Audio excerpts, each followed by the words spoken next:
उत्तर प्रदेश के योगी आदित्यनाथ की सरकार में साझीदार सुहेल देव भारतीय समाज पार्टी ने अपना चुनाव चिन्ह बदलने की बात कही थी और आज उन्होंने अपना चुनाव चिन्ह बदल लिया है। इसकी घोषणा पार्टी प्रमुख और यूपी सरकार में मंत्री ओम प्रकाश राजभर ने लखनऊ में हुई राष्ट्रीय कार्यकारिणी की बैठक में की। सुहेल देव भारतीय समाज पार्टी का चुनाव निशान अब छड़ी की जगह चाबी होगा।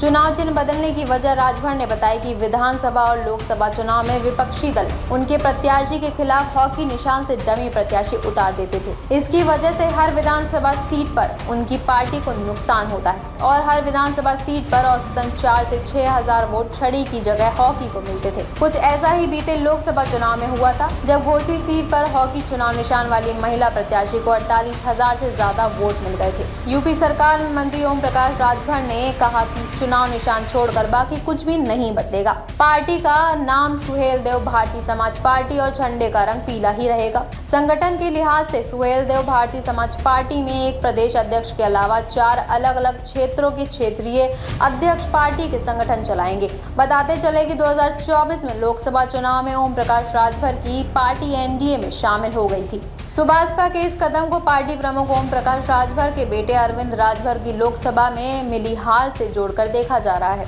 पार्टी का कहना है कि छड़ी और हॉकी देखने में एक जैसे लगते हैं, ऐसे में उसके मतदाता दोनों में अंतर नहीं कर पाए। यह अरविंद राजभर की हार की बड़ी वजह थी। सुभाषपा का मानना है कि वोट कटने की वजह से ही सपा उम्मीदवार बड़े अंतर से जीत पाए। उसका कहना है कि इस हार के बाद से ही चुनाव चिन्ह बदलने की मांग की जा रही थी। सुभाषपा अपने नए चुनाव चिन्ह को सत्ता की चाबी के तौर पर पेश कर रही है। ओम प्रकाश राजभर राज्य के बिहार में आगामी विधानसभा चुनाव लड़ने की घोषणा की है।